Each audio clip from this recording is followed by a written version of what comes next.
Bismillahirrahmanirrahim. Pada malam ini saya pengen ngajak teman-teman untuk tadabbur atau menghayati surat Al-Fatihah. Kenapa penting membahas tadabbur surat Al-Fatihah? Karena surat Al-Fatihah adalah satu-satunya surat yang wajib kita baca di dalam sholat dan setiap rakaat. Sehingga kalau kita pengen sholat kita berkualitas, maka kita harus mengupgrade kualitas Al-Fatihah kita. Kalau kita pengen sholat kita khusyuk, maka kita wajib mempelajari, menghayati makna apa yang ada di dalam surat Al-Fatihah. Kenapa Al-Fatihah letaknya di awal Al-Quran, Ustadz? Al-Quran itu turun dalam dua proses. Yang pertama, dia turun sekaligus. Kemana turun sekaligusnya? Turun ke langit dunia sekaligus. Dari Al-Fatihah sampai An-Nas turun sekaligus di Lauhul Mahfuz. Kemudian dari Lauhul Mahfuz, dari langit dunia turun kepada Nabi secara berangsur-angsur. Proses kedua. Proses kedua inilah yang kita lihat dengan urutan turunnya Al-Quran. Padahal urutan Al-Quran itu sudah tersusun di Lauhul Mahfuz dengan Al-Fatihah sampai An-Nas. Tapi turunnya nggak berurutan, justru turunnya itu acak. Sesuai apa? Sesuai peristiwa yang sedang dialami oleh Nabi dan para sahabat. Pertanyaannya, kenapa Al-Fatihah ditaruh di depan? Jawabannya ada di dalam nama-nama surat Al-Fatihah, yaitu Ummul Kitab atau Ummul Quran. Lalu kenapa dia dinamakan dengan Ummul Quran atau Ummul Kitab? Karena seluruh isi Al-Quran, dari mulai Al-Baqarah, Alif Lam Mim sampai An-Nas, Minal Jinnati Wan Nas, seluruh isi Al-Quran itu terangkum, terkandung maknanya di dalam 7 ayat surat Al-Fatihah. Makanya buat teman-teman jangan remeh membaca Al-Fatihah. Jangan sampai kita Al-Fatihah juga belum benar. Karena ini syarat sahnya sholat. Karena dia adalah rangkuman seluruh isi Al-Quran. Dan sholat itu menghadap Allah. Gak ada yang lebih baik dalam menghadap Allah daripada membaca Al-Quran. Cuman gak mungkin kita baca 30 juz Al-Quran. Allah maha baik, sehingga Allah ringankan kita baca Al-Fatihah. Karena Allah tahu kalau diwajibkan 30 juz kita nggak akan ada yang sholat. Ini baru Al-Fatihah aja banyak yang udah ninggalin sholat.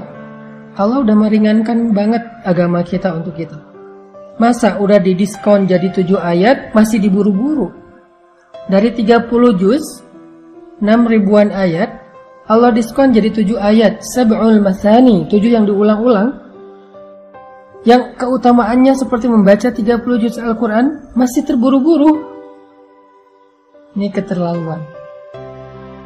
Artinya 113 surat yang lain yang ada di dalam Al-Quran itu adalah surat dan ayat yang menjelaskan isi kandungan dari surat Al-Fatihah.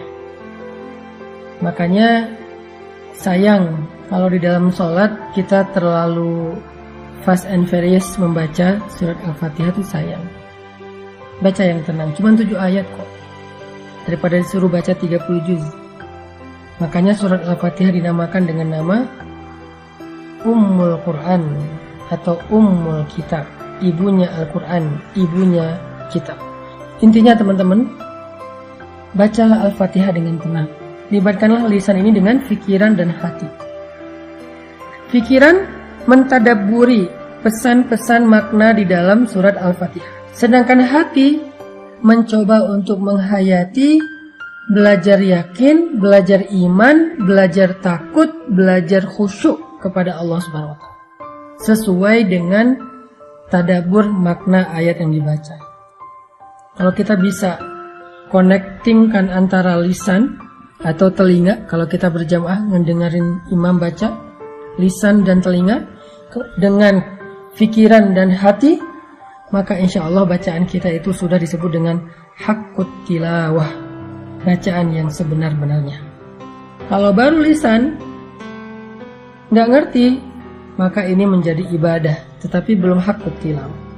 Baru disebut hakut tilawah kalau relevan dengan 3. Pertama, lisan dan telinga. Kedua, pikiran. Dan yang ketiga, hati dan perasaan. Kita fahami maknanya. Kita hayati apa maksudnya. Baca perlahan-lahan supaya kita menghayati. Setiap huruf itu masuk ke dalam hati kita. Terangkai 1 huruf, 2 huruf, 1 ayat, 2 ayat, 1 kata, 2 kata, menjadi ayat-ayat yang berkesan di dalam hati. Itulah membaca Al-Quran dengan hati. Sehingga kalau misalnya kita terburu-buru, kita nggak akan sempat merasakannya di dalam hati. Ketika kita membaca Alhamdulillahi Rabbil Alamin, Allah bicara sama kita. Allah bilang, wahai malaikat, lihat hambaku memujiku. Jadi Allah memamerkan atau ngeposting bacaan kita. Ini pakai bahasa sosmed ya. Allah ngeposting bacaan kita kepada para malaikat penjaga arsy. Allah pamerkan dan memention nama kita. Hambaku memuji aku, wahai malaikat, lihat. Alhamdulillahi Rabbil Alamin. Allah bilang, hambaku memujiku. Lalu kita bilang lagi, Ar-Rahmanir Rahim.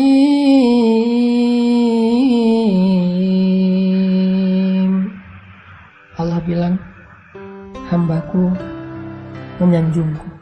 Maliki Yaumiddin.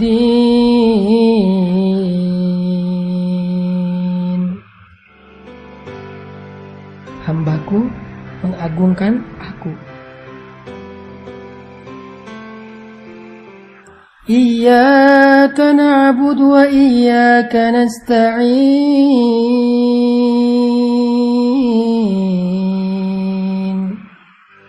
Allah bilang, ini antara aku dengan hamba. Ini perjanjian, akad antara aku dengan hambaku. Ketika dia hanya menyembah aku, ketika dia hanya berlindung kepadaku, maka aku akan perkenankan harapan dan keinginannya. Fadhkuruni adzkurkum. Ingat aku akan ingat engkau. Ini antara aku dengan hambaku, semacam perjanjian. Jadi kalimat iyyaka na'budu wa iyyaka nasta'in itu kita kayak lagi jabat tangan, berjanji, berakad dengan Allah, sehingga Allah pun berjanji, komitmen untuk memberikan hak-hak kita sebagai hamba. Ihdinas siratal mustaqim.